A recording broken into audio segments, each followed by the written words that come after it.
भारत बना Asia cup hockey champion.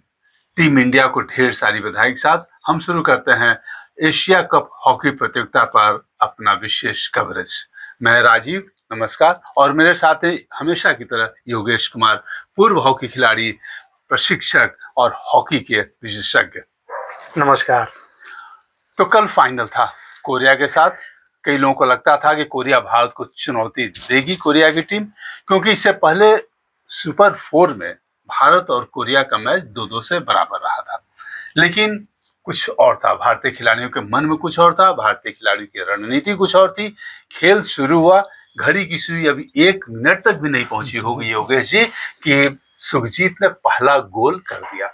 और उसके बाद से तो बस यूं कहिए कि दर्शक जितने थे राजगीर के स्टेडियम में, लगातार तालियां बजती रही, भारत का गुणगान करते रहे और शोर शराबा रहा, क्योंकि भारतीय टीम ने फिर दोबारा कोरिया को लौटने का मौका नहीं दिया और अंत में 1 के मुकाबले 4 गोल से भारत ने कोरिया को हराया। चौथी बार एशिया कप हॉकी का चैंपियन बने। सोने पे सुहागा कि अगले वर्ष नीदरलैंड और बेल्जियम में होने वाले विश्व कप हॉकी प्रतियोगिता के लिए सीधे क्वालिफाई करेगी भारतीय टीम। कल के मैच पर आपकी पहली प्रतिक्रिया क्या होगी? सबसे पहले तो शानदार, जानदार, जबरदस्त, जिंदाबाद, बहुत बहुत बधाई, शुभकामनाएं, क्योंकि जिस तरीके का खेल था वो देखने लायक था। वर्षों आपके जहन में वो जीत घूमता रहेगा, क्योंकि ये हमारे शहर में हो रहा था, हमारे बिहार में हो रहा था। और बिहार का जो आयोजन था, जो दर्शकों का जो उत्साह था, वो चरम पे था। दुल्हन की तरह सजी स्टेडियम, पूरा राजगीर, ये एक अलग माहौल क्रिएट कर रहा था। और उसमें जो आपने बताया कि अपराजित रहते हुए, जिस तरीके से डोमिनेट करते हुए भारतीय टीम इस मुकाम तक आई है, वो हम बहुत ही यादगार रहेगा। और मैं बहुत आश्वस्त था पहले दिन से, इसलिए कि जाहिर सी बात है, रैंकिंग में हम कभी 5 है, कभी 6-7 आ जा रहे हैं। बट अगर हम बैक टू बैक देखिए, एक बार अगर आप मेडल टैली में आ जाते हैं ओलंपिक वगैरह में, तो होता है कि चलो भाई ठीक है, टीम फॉर्म में थी, अच्छा एक ग्रुप था, टीम था, हम आगे 2 बार अगर हम ओलंपिक में पहुंच रहे हैं, मेडल ले रहे हैं, तो ये अपने आप में दिखाता है कि हमारी टीम में दम है। और सबसे बड़ी चीज कि इस जीत के पीछे मैं एक बात और कहूंगा, अच्छी टीम की ये खासियत होती है, ये खूबी है कि आप अगर अपने गलतियों से सीख रहे हैं और उसमें सुधार ला रहे हैं, तो ये बहुत बड़ी बात हो जाती है। मैं एक और लाइन कहना जरूर चाहूंगा कि कल के मैच में भी जो स्ट्रेटेजी थी, जो प्लानिंग थी, वो दिख रहा था। आप देखेंगे, पिछली मैच की मैं बात कर रहा हूँ, सुपर 4 का जो अंतिम मैच था, जिसमें चाइना के बारे में भी लोग, उस समय जिस तरीके से हमारी टीम अपोनेंट के 25 गज पे ही खेल रही थी, इस बार क्या था कि ऐसा नहीं था। हमारी टीम संभल के खेल रही थी, डिफेंस में भी पूरा अपना जी जान लगाए हुए थे, कोई रिस्क लेना नहीं चाहते। बिल्कुल सही कहा आपने। चीन के मुकाबले थोड़ी सी रणनीति में परिवर्तन जरूर था। चीन के समय हम उन्हें अपने स्ट्राइकिंग सर्किल तक आने भी नहीं दे रहे थे और लगातार आक्रमण कर रहे थे। इस बार डिफेंस और अटैक के बीच एक संतुलन था। अब देखिए, कोरिया की टीम भी बीच बीच में मौके निकाल रही थी, लेकिन डिफेंस इतना स्ट्रॉन्ग था कि उनका मौका गोल में तो कम से कम नहीं बदल पा रहा था। और अंत में अंतिम जब 8-9 मिनट बचे थे, तब एक गोल पेनाल्टी कॉर्नर से उन्होंने जरूर किया, जिससे बढ़त का जो अंतर था वो थोड़ा सा कम हो गया। लेकिन उसके बाद से भी भारतीय टीम ने दबाव बनाए रखा। ऐसा नहीं लगा कि समय समाप्त जल्दी से खत्म, उसके लिए कुछ खेल रही है। इनकी कोशिश थी कि हम गोल लगातार करें, और इसी क्रम में एक पेनाल्टी स्ट्रोक भी हम चूक गए थे। इसका भी एक खामियाजा कम से कम भारत को भुगतना नहीं पड़ा। और दूसरी बात ये रही कि भारत के जो आक्रमण पंक्ति थी कल, उसने गोल के कई अवसर गंवाए। आप देखे होंगे, ऐसा होता है। आप इस बात को मत भूलिए कि आप डिफेंडिंग चैंपियन, 5 बार के एशिया कप विजेता से फाइनल खेल रहे हैं, कोरिया से फाइनल खेल रहे हैं। तो फाइनल होता है, ये अलग बात है कि अलग मनस्थिति होती है, मनोस्थिति हो। हाँ, वो उसको आगे वाले टूर्नामेंट में हम लोग जो बार बार इस बात की चर्चा कर रहे हैं कि मिले मौकों को अगर आप खो रहे हैं, तो फिर ये बड़े टूर्नामेंट के लिए बहुत खतरनाक होगा। लेकिन मैं ये जो कहना चाह रहा था राजीव भाई, वो ये कि हमारे जो रणनीतिकार हैं, पूरी एक टीम है, शिवेंद्र हैं, बहुत अच्छे फिजियो हैं, हमारे एनालिटिक हैं, तो वो जब वॉच कर रहे हैं, देख रहे हैं, और उन लोग का जो एक प्लानिंग होता है कि हमको इस मैच में इस प्लानिंग के साथ खेलना है, ये हमारी रणनीति होगी, हमारी टीम उसको एग्जीक्यूट कर रही है, ये बहुत अच्छी बात है। तो हमारे में सुधार की गुंजाइश है और गुंजाइश बनी रहती है। टीम में अभी क्या है ना कि टीम के पास बेंच स्ट्रेंथ बहुत अच्छा है, और सबसे बड़ी बात कि आप जिसको भी ला रहे हैं वो क्लिक कर अब देखिए एक नया नाम अब उभर के आ रहा है।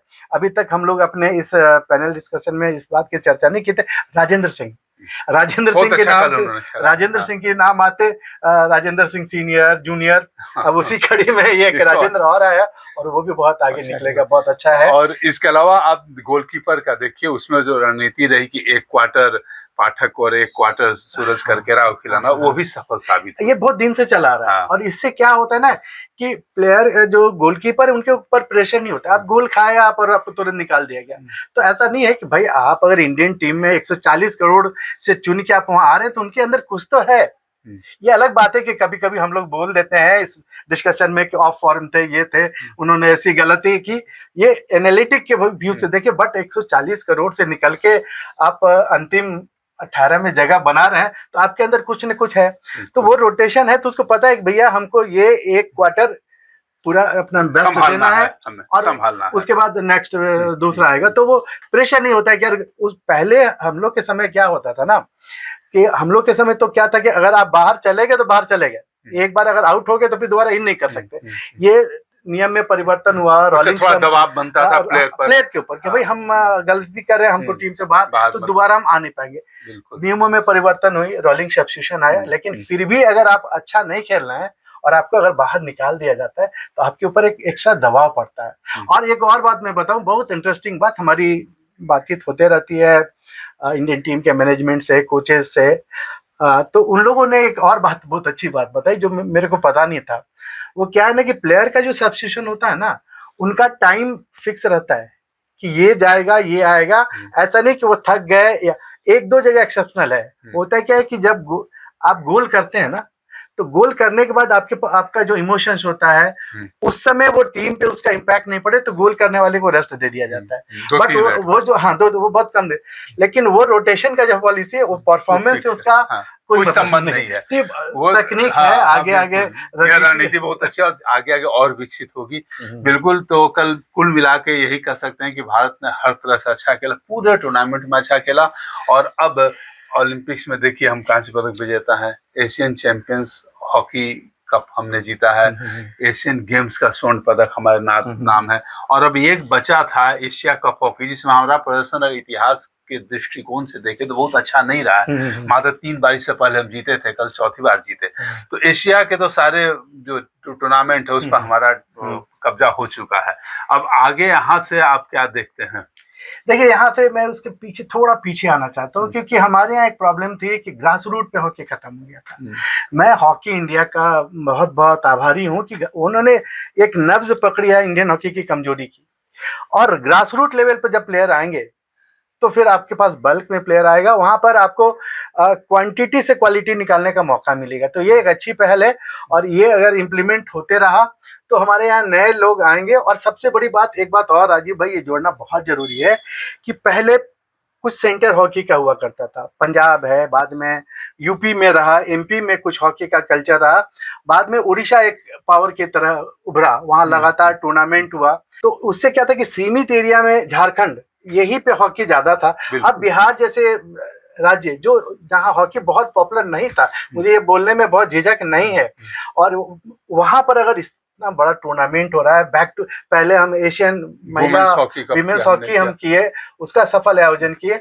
तो अब क्या है कि इस क्षेत्र में भी मतलब इसकी लोकप्रियता बढ़ेगी, यहाँ भी प्लेयर आएंगे।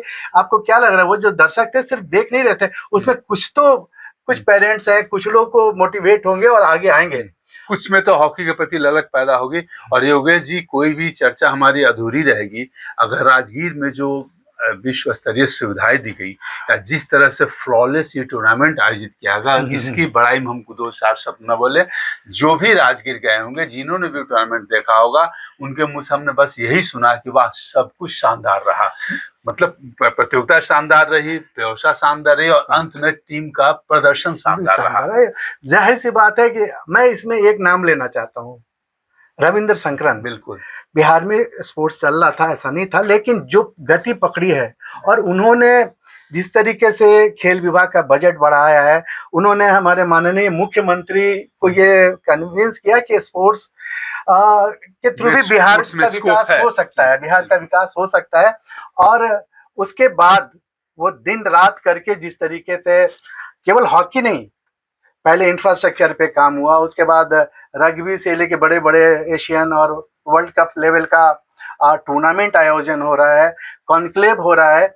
ये बहुत शुभ संकेत है, बस ये कारवां चलता रहे। बिल्कुल। और मैं उम्मीद करता हूँ कि बिहार में, चूंकि मैं कोचिंग से जुड़ा हुआ हूँ, बहुत नज़दीक से मैंने प्रतिभा को देखी है, बिहार के हर कोने में प्रतिभा पड़ी हुई है, बस उसको थोड़ी सी तलाशने और तराशने की जरूरत है। Yes. तब आप देखेंगे कि बिहार जिस तरीके से आज यूपीएससी, आईआईटी वगैरह में जिस तरीके से देश में है, उसी तरीके से बिहार स्पोर्ट्स में भी लीड करेगा। जी बिल्कुल योगेश जी, आपने सही कहा। तलाशने का काम तो शुरू हो गया है, तराशने की दिशा में भी हम बढ़ रहे हैं। तो निश्चित तौर पर आने वाले समय में अन्य क्षेत्रों की तरह खेल कूद में भी बिहार भारत के शीर्ष राज्यों में होगा। और जैसा कि हमारा एक लक्ष्य है कि 2036 का ओलंपिक पोडियम में कोई बिहारी होगा, तो इस लक्ष्य तक हम जरूर पहुंच पाएंगे। अब आज की चर्चा में ही समाप्त करते हैं। आप सबको बहुत बहुत धन्यवाद। धन्यवाद। अगर आप ये वीडियो YouTube पर देख रहे हैं तो हमारे चैनल को सब्सक्राइब कर बेल आइकन दबाएं, और Facebook पर देख रहे हैं तो हमारे पेज को लाइक करें।